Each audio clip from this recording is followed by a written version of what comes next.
बदला मेरा है, वो एक एक खून एक भारत को जीवित करेगा।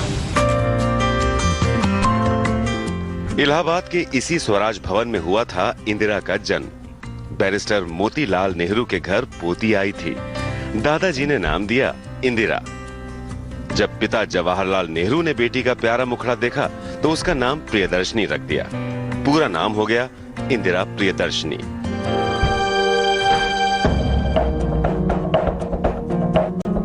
वो जंगे आजादी का दौर था।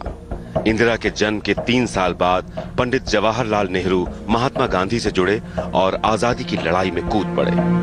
स्वराज भवन क्रांतिकारियों का ठिकाना बन गया। आए दिन पंडित नेहरू को अंग्रेजी हुकूमत जेल में ठूंस देती थी। घर में बचती थीं बीमार कमला नेहरू और बेटी इंदिरा। बचपन से ही जैसे दर्द का रिश्ता बन गया। इंदिरा की फुफेरी बहन नयनतारा सहगल ने अपनी किताब Indira Gandhi tourist with power में इसका जिक्र किया है। बचपन से ही राजनीति उनकी जिंदगी पर हावी थी। घर की इकलौती बेटी थी, उन्हें सबका प्यार मिलता था। इसके बावजूद उनका बचपन बेहद तन्हा था। उस घर में जहां मां हमेशा बीमार रहती थी। पिता नेहरू का पूरे देश में बड़ा नाम था। लोगों की नजरों में उनका बहुत मान था, लेकिन मां की बीमारी के संकट में वो अक्सर घर से गायब रहते थे। पिता के मिशन आजादी का असर बेटी पर भी पड़ा। आम बच्चों की तरह खेल खिलौनों से नहीं खेला, बच्चों की वानर सेना बना ली जो क्रांतिकारियों की मदद करती थी। लेकिन जवाहरलाल नेहरू को चिंता थी अपनी बेटी की पढ़ाई की। इंदिरा को पंडित नेहरू ने पूना के बोर्डिंग स्कूल में डाल दिया। 3 साल बाद 1934 में इंदिरा गुरुदेव रविंद्रनाथ टैगोर के शांति निकेतन में पढ़ने चली गई और टीबी से जिंदगी की जंग लड़ रही कमला नेहरू को जवाहरलाल स्विट्जरलैंड ले गए।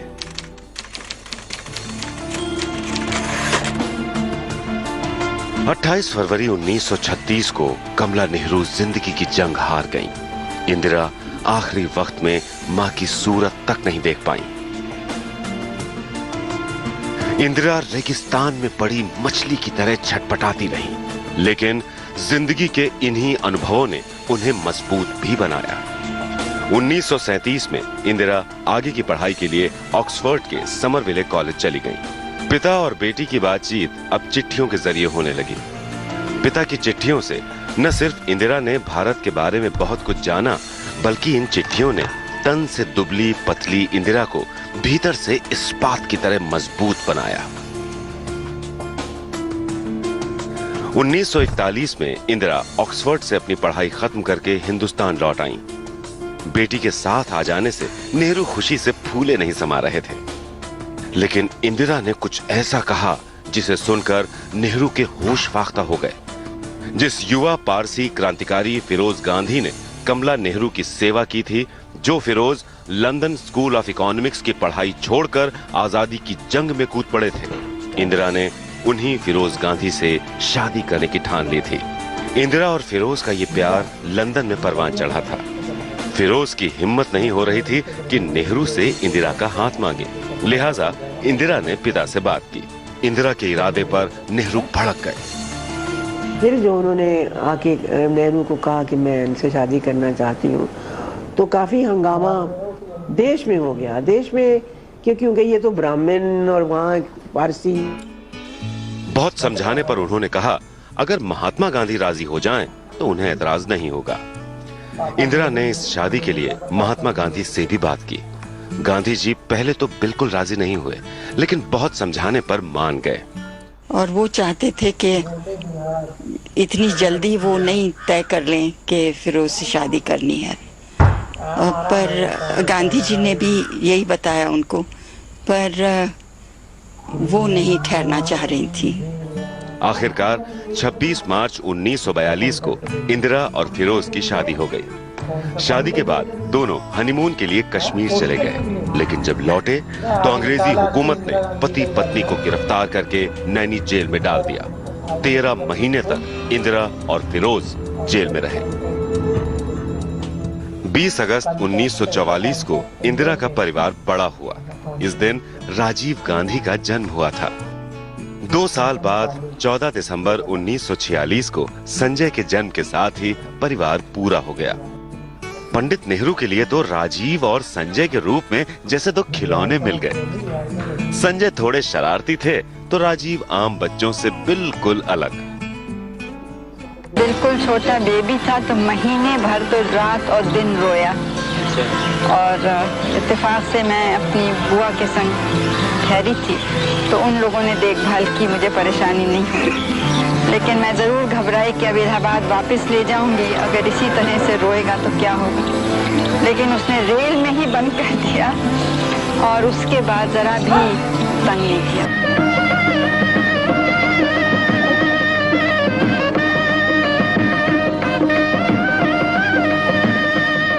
15 अगस्त 1947 देश आजाद हुआ और आधी रात पंडित जवाहरलाल नेहरू ने आजादी का ऐलान किया। And now the time comes when we shall redeem our pledge. Pandit Nehru देश के पहले प्रधानमंत्री बने। इंदिरा 2 हिस्सों में बट गई। एक तरफ वो अपना परिवार संभाल रही थी तो दूसरी तरफ पिता का भी उन्हें ख्याल रखना था। फिरोज गांधी लखनऊ में नेशनल हेरल्ड के मैनेजिंग एडिटर बन गए।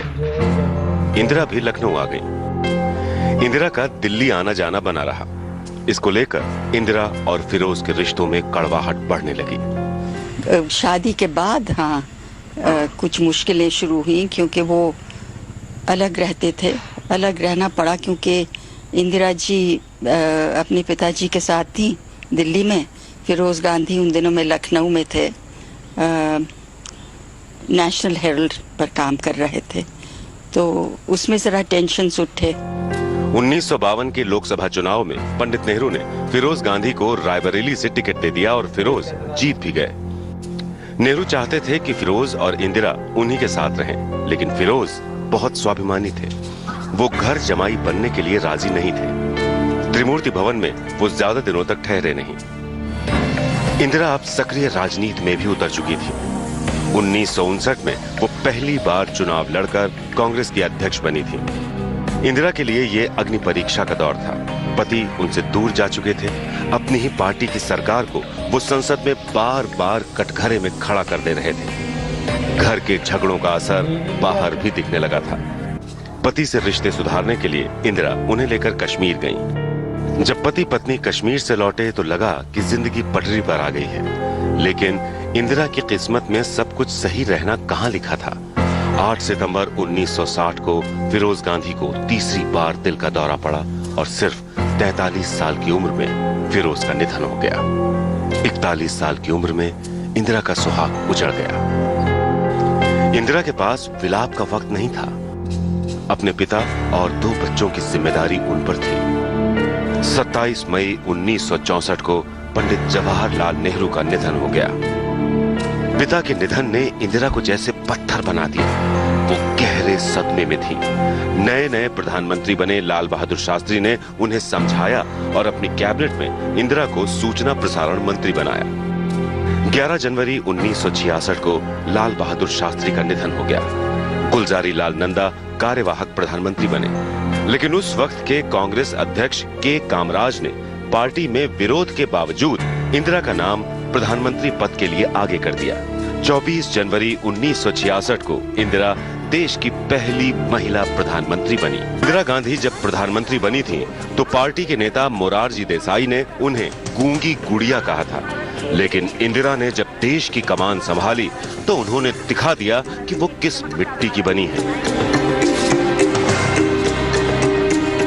कांग्रेस का विभाजन हुआ तो उन्होंने समाजवादियों और वामपंथियों से समर्थन लेकर सरकार चलाई। 19 जुलाई 1969 को इंदिरा ने 14 बड़े बैंकों का राष्ट्रीयकरण कर दिया। ये एक क्रांतिकारी कदम था। जो बैंकिंग सेवाएं तब तक बड़े व्यापारियों और किसानों तक ही सीमित थीं, अब वो देश की आम जनता और आम किसानों तक पहुंचने लगी। इसी साल इंदिरा ने भूमिहीन और समाज के कमजोर वर्ग के लिए भूमि सुधार नीति बनाई। इंदिरा ने हरित क्रांति को बढ़ावा दिया। नतीजा ये हुआ कि पहले जहां भारत को अमेरिका से खाद्यान्न आयात करना पड़ता था, वहीं भारत अब खाद्यान्न निर्यात करने लगा।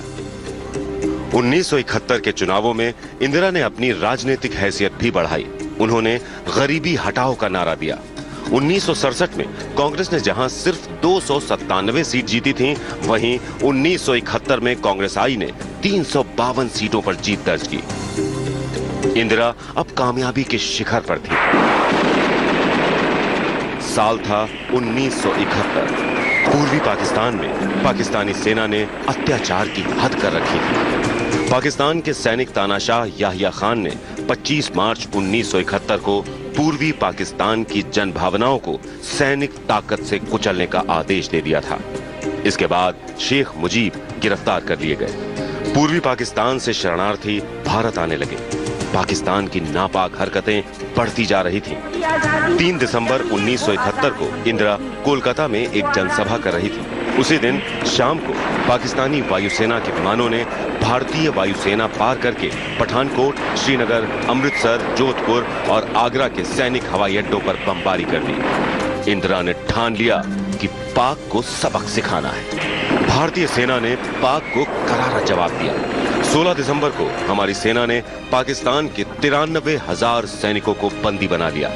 पूर्वी पाकिस्तान आजाद हो गया और इंदिरा की पहल पर बांग्लादेश नाम से नया देश बना, जिसके राष्ट्रपति बने शेख मुजीबुर रहमान।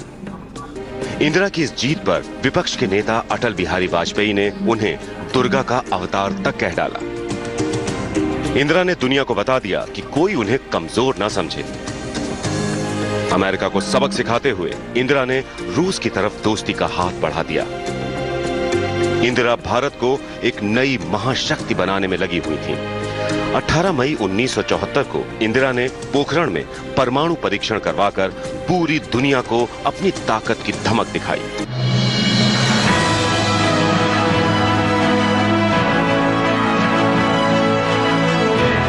सत्तर के दशक में कांग्रेस का मतलब इंदिरा हो गया था और इंदिरा के राज में सबसे ज्यादा जोर था उनके छोटे बेटे संजय गांधी का। हाशिए पर पड़ा विपक्ष लाचार था।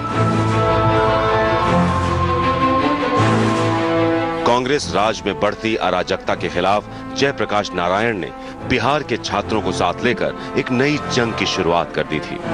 इसी बीच एक और बात इंदिरा के खिलाफ चली गई। हुआ यह था कि इंदिरा ने 1971 के चुनावों में राज नारायण को हराया था। राज नारायण ने इंदिरा के खिलाफ इलाहाबाद हाई कोर्ट में याचिका दायर की थी। राज नारायण ने आरोप लगाया था कि इंदिरा ने इस चुनाव में धांधली करवाई थी। 12 जून 1975 को हिंदुस्तान की राजनीति में भूचाल आ गया। इलाहाबाद हाई कोर्ट ने इंदिरा गांधी का चुनाव रद्द करने का फैसला सुना दिया। इंदिरा पर सत्ता छोड़ने का चौतरफा दबाव पड़ा, लेकिन इंदिरा सिंहासन खाली करने के मूड में नहीं थी। संजय गांधी कतई नहीं चाहते थे कि उनकी मां के हाथ से सत्ता जाए। विपक्ष का दबाव बढ़ा तो 25 जून 1975 को इंदिरा ने देश में आपातकाल लागू कर दिया। विरोध में जयप्रकाश नारायण की अगुवाई में पूरा विपक्ष एकजुट हो गया और पूरे देश में इंदिरा के खिलाफ आंदोलन छेड़ दिया गया। देश भर में इंदिरा विरोधियों की गिरफ्तारियां शुरू हो गईं। संजय गांधी की मनमानियों की कोई सीमा नहीं थी। आरोप है कि उनके इशारे पर जाने कितने पुरुषों की जबरन नसबंदी करवा दी गई। आपातकाल करीब 2.5 साल तक चला। फिर 1977 में आम चुनाव हुए। मोरारजी देसाई की अगुवाई में जनता पार्टी का गठन हुआ। इस चुनाव में जनता ने इंदिरा सरकार को नकार दिया। कांग्रेस की पूरी तरह हार हुई। इंदिरा खुद रायबरेली से चुनाव हार गईं और कांग्रेस 153 सीटों पर सिमट गई। 23 मार्च 1977 को 81 वर्ष की उम्र में मोरारजी देसाई प्रधानमंत्री बने। ये आजादी के 30 साल बाद बनी पहली गैर कांग्रेसी सरकार थी। लेकिन जो विपक्ष इंदिरा के खिलाफ एकजुट था, वो सत्ता पाने के बाद बिखर गया। 3 साल के भीतर ही जनता पार्टी का गुब्बारा फूट गया। विपक्ष तिनका तिनका बिखर गया। 1980 में फिर लोकसभा चुनाव हुए। कांग्रेस ने नारा दिया, इंदिरा लाओ देश बचाओ। नारा कामयाब रहा। इंदिरा को प्रचंड बहुमत मिला। कांग्रेस को 374 सीटों पर जीत मिली। इंदिरा का परचम एक बार फिर लहरा गया। इस बार इंदिरा बदली थी। उन्होंने बदले की भावना से कोई काम नहीं किया। दिन रात वो अपने काम में जुटी रहती थी। थोड़ी सी फुर्सत मिलती तो अपने पोते राहुल और पोती प्रियंका के साथ बातें करती थी। इंदिरा ने एक हाथ में देश तो दूसरे हाथ से परिवार की बागडोर संभाल रखी थी, लेकिन नियति को इंदिरा का ये सुकून मंजूर नहीं था। 23 जून 1980 को एक विमान हादसे में संजय गांधी की मौत हो गई। इंदिरा अकेली पड़ गई। जिस बेटे को वो अपना राजनीतिक वारिस बनाना चाहती थी, वो हमेशा हमेशा के लिए उनसे दूर चला गया। बड़े बेटे राजीव को वो राजनीति से दूर रखना चाहती थी, लेकिन अब राजीव को वापस बुलाने के सिवाय उनके पास कोई रास्ता नहीं बचा था। 11 मई 1981 को राजीव गांधी ने कांग्रेस का सियासी झंडा थाम लिया और पूरी तरह राजनीति में आ गए। पायलट कैप की जगह गांधी टोपी ने ले ली और जिस्म पर राजीव के सियासत में आने का ऐलान करता कुर्ता पायजामा नजर आने लगा। राजीव ने संजय गांधी की सीट अमेठी से चुनाव लड़ने के लिए पर्चा दाखिल कर दिया और उस वक्त कद्दावर नेता शरद यादव को 2 लाख से भी ज्यादा वोटों से हरा दिया। राजीव ने संजय की कमी को पूरा करने की कोशिश की, मां इंदिरा को मजबूती से सहारा दिया, लेकिन वक्त ने 80 के दशक में गांधी परिवार के लिए कुछ और ही तय कर रखा था। पूरा पंजाब अलगाव की आग में धधक रहा था। कभी इंदिरा गांधी का नजदीकी रहा जनरल सिंह भिंडरावाला पूरे पंजाब को आतंक के रास्ते पर धकेल चुका था। कत्ल गारत तो जैसे पंजाब का मुकद्दर ही बन चुका था। इंदिरा गांधी के सामने बड़ी चुनौती थी। ना चाहते हुए भी इंदिरा गांधी ने सेना की मदद लेना मुनासिब समझा और इस मुहिम को नाम दिया गया ऑपरेशन ब्लू स्टार। भिंडरावाला अपने समर्थकों के साथ पवित्र स्वर्ण मंदिर में डेरा डाले हुए था। 3 जून 1984 को भारतीय सेना ने स्वर्ण मंदिर के चारों तरफ डेरा डाल दिया और 5 जून को मंदिर के अंदर घुस गई। गोलियों की तड़तड़ाहट से स्वर्ण मंदिर गूंज उठा। भिंडरावाला और उसके सभी समर्थक मारे गए, लेकिन इस घटना ने इंदिरा गांधी को तोड़कर रख दिया। पंजाब से उठी अलगाव की आग ठंडी नहीं हुई थी। सुरक्षा एजेंसियों ने इंदिरा गांधी की जान को खतरा बताया। सुरक्षा के मद्देनजर सिक्योरिटी के सिख गार्ड्स हटा लिए गए। इंदिरा को जब ये बात पता चली तो वो बहुत नाराज हुई।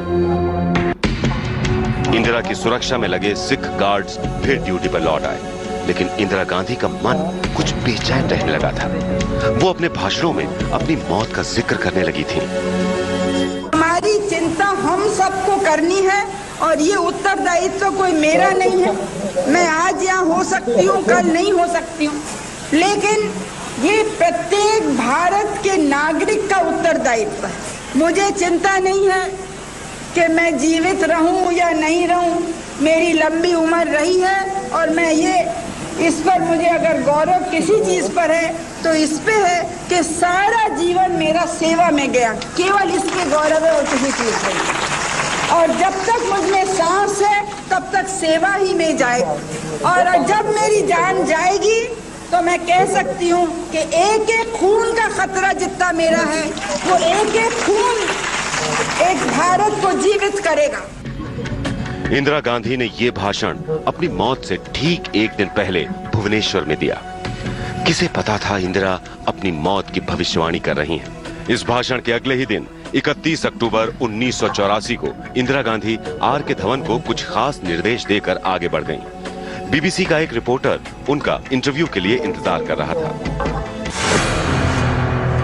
इंदिरा गांधी लॉन की तरफ बढ़ रही थी, जहां उनके भरोसे के गार्ड सब इंस्पेक्टर बेअंत सिंह बरार और कांस्टेबल सतवंत सिंह खड़े थे।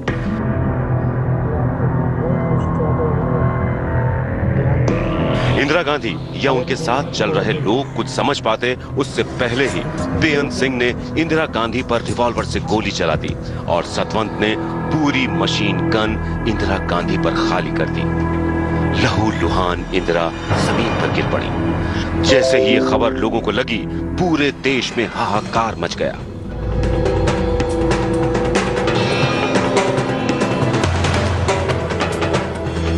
मौत के संदेशे को कौन टाल सकता है?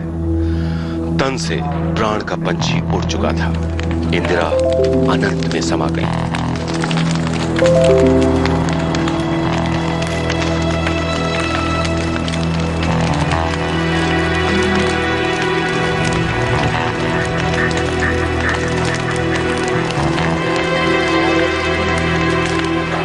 लेकिन जो विरासत इंदिरा ने अपने पीछे छोड़ी वो सदियों तक लोगों को रास्ता दिखाती रहेगी, क्योंकि जिस्म के मर जाने से किरदार नहीं मरा करते।